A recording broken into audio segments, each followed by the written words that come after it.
What's up, everybody? This is Chuck at IGN, and I'm here right now with Eric Holmes, Creative Director for WB Games Montreal. How are you doing today? I'm doing okay, Chuck. How are you? I'm excellent. Thank you so much for joining me. We are going to be playing some Batman Arkham Origins. Can you tell us a little bit about what we're going to be seeing today? Absolutely. So Batman should probably start patrolling the city around the start of this demo if we're getting kicked off. And what he's going to do is he's going to start patrolling South Gotham. This is the new kind of major downtown core we've added in Arkham Origins. It's the open world is about twice the size of what you saw in Arkham City, large enough, in fact, that we've had to add a fast travel system to the game.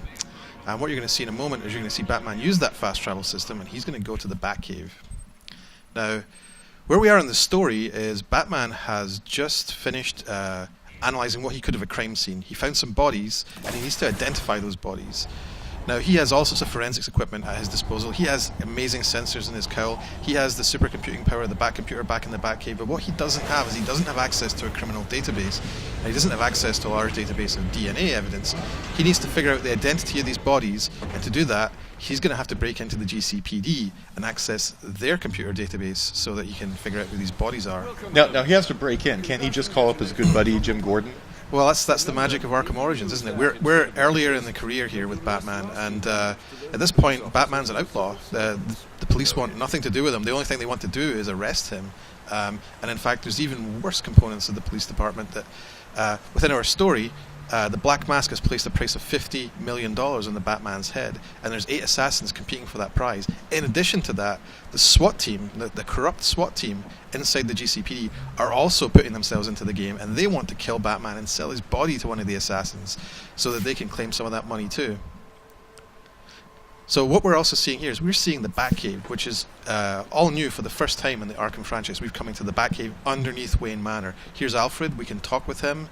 Why don't we go ahead with that? Congratulations are in order, sir. I just used his arrogance to my advantage. A textbook move a child. Alfred has hair. True, but I doubt the rest of them. Do you have a problem with hair? No, I don't. It's just I can tell he's younger now because in at least in the comic book continuity, he's a little bit thinning. Right. But we've intentionally visually rewound everyone. If Batman can just turn and face the camera for a moment, we'll actually see that right there in his costume. So the Batsuit in this game is visually rewound back to an earlier phase. We're about 25% of the way into the game here. The suit's a little bit dinged up. It gets more dinged up through the story. But at this point, one thing that's very visible is that the suit is kind of more of a kit-bashed suit than what we've seen in Arkham Asylum and Arkham City. In those games, Batman, or rather Bruce Wayne, has been Batman for many years. His costume's very refined, his approach is very refined, whereas in Origins here, we're at a place where he's still figuring out how he's doing this job. He's still figuring out who he is. He's still encountering characters for the first time. So the costume itself looks like something he's built on this workbench where we're actually going right now, out of different materials that he's acquired through Wayne Industries. Now, what does the Batcave allow you to do in the game? Well, one thing we're doing right here is we're actually acquiring a new gadget. This is called the Concussion Detonator. It's a crowd control device where Batman can throw this kind of sticky grenade at an enemy inside of a group. It'll count down, it'll detonate, and then everyone around that gets very confused and kind of blinded by the effect. They'll all start swinging around and striking at each other. They can also strike Batman if he's too close to them, but it's a great device for turning a densely packed group of enemies against each other and kind of getting the initiative back.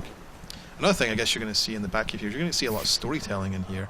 There's a whole bunch of IP nods in here. Here's the Batmobile under construction. Awesome. You're going to see this training area, which is this is really the biggest functional part of the Batcave that's been added here. So this is where Batman comes to train. You can access all the challenge maps you've earned so far in the game right here in the Batcave. And when you play them in Arkham Origins, you're going to get XP as well based on how well you did. So it's a great way to spend your time if you want to get leverage against that next level up and that next upgrade you want to get. Another thing which is all new in Origins is what we call the combat training. So when Batman goes into the training console here, he won't just have access to the challenge maps, he's going to have access to these combat training facilities, which basically explain how to fight new enemies you've encountered in the game, how to use new gadgets you've acquired, how to become the best Batman that you can. And you'll also get XP for going through here and completing these trainings. So they should feel very organic. They should feel like something you inherently want to do. The first three here you see here are very basic functionalities. Doing combos, doing takedowns, different types of counters. Whereas this one at the bottom here, because Batman just acquired the concussion detonator, is a little bit more advanced training. This particular sort of triplet of training lets the player learn not just how to use the concussion detonator, but also how to use a combination of the explosive gel, which will knock a bunch of guys down all at once, with the special, what is it? Oh my god. You're going to have to remember that it's such a mouthful, this one. The special combo multi-ground takedown, which sounds like it went from English to Google Translate to Japanese and back to English again. But basically what that is Batman will knock a bunch of guys down with the explosive gel, and then if he jumps up in the air, he'll throw a bunch of batarangs down at all the enemies on the floor. So combining the two of those things lets the player knock out a large group of enemies all at once. It's a pretty advanced technique, but it's something that it's a good example of what we want to add in the combat training, where the player, if he starts the combat training, he's going to learn the basics. He's going to learn the core, and he's going to become better at that. But if he completes all the training, he'll become a pro player. It's kind of like having a game fact built into the game. So I know that Batman's a little bit younger here. He's not quite as seasoned as he was in the first 2 games. And because of that, his combat's a little bit more brutal. Would you say that's the case? I'd say he's definitely more athletic. He's a little bit more physically engaged in the fight. One thing you'd have noticed in the previous Batman games is when Batman isn't actually actively attacking someone, he'll go to a very kind of neutral state. His arms will come down by his sides. It's almost like he's very relaxed because he knows he can take all these guys that are around him. A good example of something different in Arkham Origins is you'll see Batman never gets that relaxed in our game. He's always got his energy up. He's always got his jukes up, ready to fight. He's not the veteran he'll eventually become, but he's still very competent and very much engaged in the situation. So now we're going to head over to GCPD? That's right, so we have to infiltrate the GCPD here. Now, Batman's not going in here in the same way that he would go in the other interiors we've seen in the Arkham series. He's not going in there to break every bone and every guy that he encounters and clear out the area of cops. That's not the goal. Batman doesn't really respect the cops at this point in his career. He thinks the Gotham cops are very corrupt and are dangerous, maybe even he's referred to them as being worse than useless because they are inherently dangerous by being corrupt. But he's not aggressively up against them. However, he does have to work through the GCPD interior here and get access to this computer system. So there are some enemies he will have to take out along the way. Other ones are encounters that the player can really, hopefully he'll want to sneak by, because there are some very dangerous enemy groups inside GCPD that will overwhelm anything but the most experienced player. Understood. Thanks. So we're in Arkham Asylum, or Arkham City. You have to clear a room to finish it. There's many locations in GCPD where the player is just encouraged to just move on and sneak past the dangerous opposition. So you really don't want to subdue the cops. You want to get past them. Absolutely. Batman's goal is not to clear Gotham of police officers. His goal is to get in, get access to the database, and get out as cleanly as possible. And whilst Batman doesn't really respect the cops, it's interesting. Another thing about Origins is we have a lot more conflict between the characters in this game because they're not all the characters or the relationships of them are as fully formed as we've seen in the other games. So Alfred does really respect the police force of Gotham, and he doesn't want Batman to hurt anyone who's an official city employee, and so you get some contention between the two characters there, and it's a good example of something which is kind of unique to the Origins setting, where we're dealing with these raw, more unformed versions of these characters. We're seeing them getting to know each other, getting to understand each other, and transitioning to that point where they start to become that more familiar shape that we've seen later in the property, where for example, James Gordon will eventually become the police commissioner. We all know Commissioner Gordon. It's the name that comes out of your mouth when you want to say who that character is. But at this point, he's not the commissioner. He's a police captain. And in fact, he's an incredibly unpopular member of the GCPD because he's one of the few straight cops in the department. He makes everyone nervous because he doesn't take bribes. He doesn't work within the kind of the rules of how the GCPD normally operates. He's kind of an outlier there. So it sounds very, very similar to what Year 1 and Year 2 were like in the Batman comic book continuity then. Oh, absolutely. We're very inspired by those early career stories and the Legends of the Dark Knight comic book. It's we're really exploring where these things came from and how they came to be, and the events of Arkham Origins lead to major changes in those relationships, those characters, where they're placed.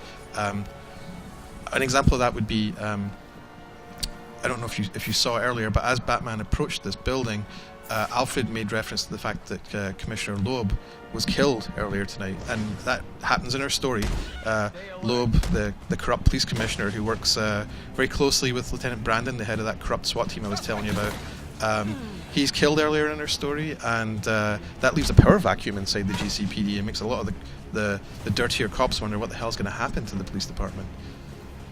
So at this particular precinct, this is where Gordon actually operates out of, and we'll actually see both him and Brandon inside that interior. So for people who played the first 2 games, what do you think about Arkham Origins is going to really surprise them? It's going to surprise them. Let's see. Well, I think the thing that I hope that they'll enjoy is seeing those familiar parts of the story, those familiar settings. They're not where they will eventually get at the start of the game, but you're going to play some pivotal moments which will start changing these characters. They're changing their personas, changing their perceptions of one another. Kind of like you got a whole bunch of puzzle pieces, and through the story you're snapping them into that place. You're starting to put them where you know they're going to get to. You're the one responsible for putting them there, and I hope that some of them, I think people will start to guess how some of these things are going to work, but I think there'll be a bunch of surprises in there too. So it's not just the origin of Batman that we're talking about, it's the origin of several different characters that you see. It's really about the world of Batman starting to come into, starting to form around him. At the start of our story, he's working alone. He's an individual. He thinks he's the best he is at what he does. There's no one who can match him, and in many ways he's right. He's very competent. He's very skilled. But the assassins that come to battle him tonight to claim that prize, they're in many ways some of them are as good as him, if not better. Characters like Deathstroke. The Falcone mob doesn't have anyone like Deathstroke that they can send against Batman. But what Black Mask has done tonight is bring these amazing cast of very skilled, very capable characters to face against Batman, and the way they raise the stakes, the things that they put at risk, the scenes that they create, cause Batman to wonder if he's really helping Gotham in any way by being here. And so that's very difficult for him to process. It's very difficult for him to consider whether he's actually doing something good for Gotham. Is this really the first time that he's ever facing down what you would call supervillains? Well, I don't use the term supervillains. I know what you mean, but yes, masked characters, unusual, exotic characters with special abilities, metahumans. Yes, right. This is the first time he's gone beyond fighting the mob, and it's gone up to the next level. Yeah, well, they were supposed to. Must you be so brutal, sir? These are city employees. They're as corrupt as they come, and they're in my way. I wish you'd think twice about that approach, sir. You never know when you might need their help.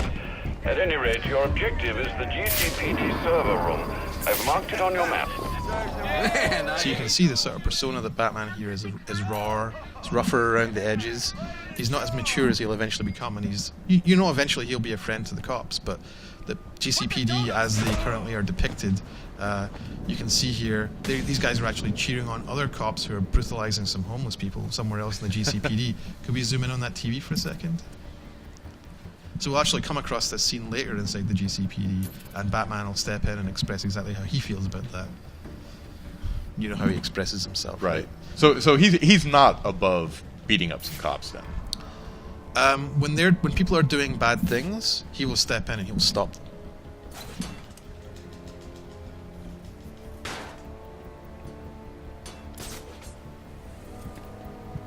Then how will he handle this mob?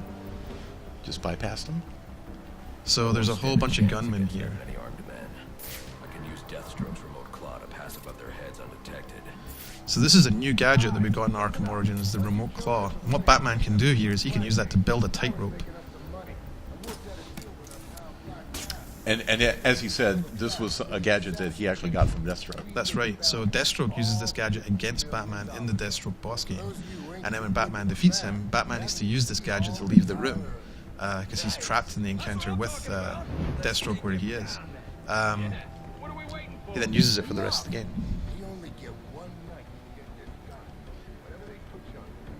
If I'm not careful, that guard will alert the others. So the best way to deal with that situation is just to avoid the entire room. Oh, absolutely. You do not want to bust into a room where there's 8, 9 armed men and try and take them on with your fists. Batman's very skilled, but he's not immortal.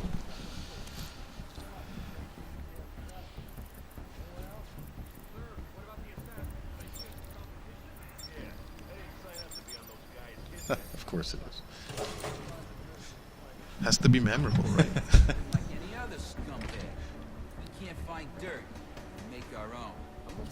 What if Captain Gordon allowed all the perks to hold himself? So, what was the most daunting aspect of taking over this project from, or making the third in the series that was started by Rocksteady? Right. Well, I mean, Rocksteady's games are amazing, right? The review scores in those games are some of the highest reviewed games of all time. I think last time I looked, Arkham City, I think it was number 12 in terms of the ratings of all time, and that's intimidating. It challenges you to make sure that everything you put in the game is as good as it can be. Now, there's lots of villains in the Batman universe. There's lots of gadgets. There's lots of stories for Batman to go through, but it challenged us to be picky about what we want to add, because we didn't want to add anything that wasn't very strong. It's not about adding a bunch of things that are okay.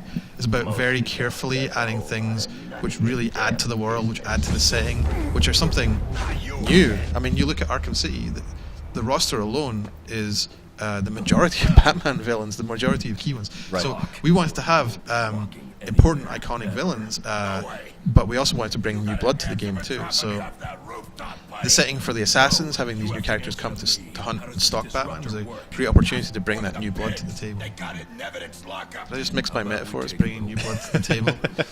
A little bit. Now, I noticed earlier that it looked like his shock gloves lit up a little bit. So that's right. When Batman is fighting with the shock gloves, as he strikes enemies, he'll build up power into them, and then when they're fully charged up, he can unleash that power, and basically it lets him change the rules of fighting on the fly. So you played Asylum, you played City, right? Mm-hmm. So you'll know that if you fight characters like guys with shields, guys with stun batons, there's certain rules, or guys with armor, you can only hit them in certain ways from certain positions based on their state, right? You have to stun a guy with the armor, and then you have to rapidly beat him down to be able to take him out. With the shock gloves activated, you can change the rules of fighting. You can punch straight through shields. You can do new takedowns on guys with batons that will recharge the gloves. There's a whole bunch of new animations which are equipped with them, and all of the attacks with the shock gloves are way more damaging than the regular attacks. So an average player can activate the shock gloves and get himself out of a tight spot where he might be overwhelmed by a large number of enemies. But an advanced player, well, they can use the shock gloves surgically and remove all the dangerous enemy types that they can't normally hit very quickly before the shock gloves themselves are exhausted. Now, notice in this case, we decided to go ahead and jump into the fray here. If we want to, could we have just bypassed this crowd? So in this particular encounter, no. If you'd spotted what was actually happening, this was the scenario that we'd seen on the TV screens earlier, where these SWAT officers are actually beating up homeless characters. The homeless in the city are tied to the character Anarchy. I don't know if you saw him in our E3 demo, but he's someone new for Arkham Origins. And Anarchy's a kind of a social activist, very direct social activist. He's anti-corporate, anti-government, and his whole deal is he wants to kick basically the man out of Gotham. He sees that as the way to liberate and free people. He also thinks that Batman is great, and he really wants Batman to work with him. He thinks that they're both heroes that will help the city and help the people there, but Batman doesn't see Anarchy's approach as being anything like what he would do. Right. If He you just wants to cause chaos. Right, if we go and speak to this guy here, you'll get a little snippet of that. Shelter. You kidding? That's where he round us up. You don't get it. Anarchy gets it, but you don't get it, man.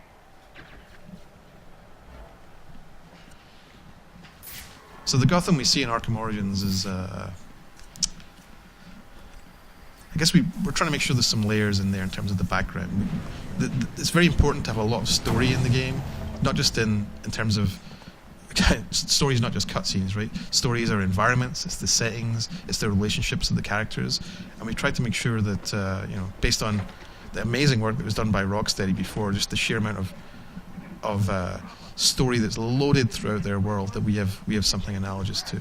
What the hell am I supposed to... Well, thank you very much, Eric. I really appreciate you showing us Batman Arkham Origins today. Batman Arkham Origins is going to be coming out on October 25th. Is that correct? That's right. And it's going to be coming out for Xbox 360, PlayStation 3, Nintendo Wii U, and PC. For everything Batman Arkham Origins related, keep it right here on IGN.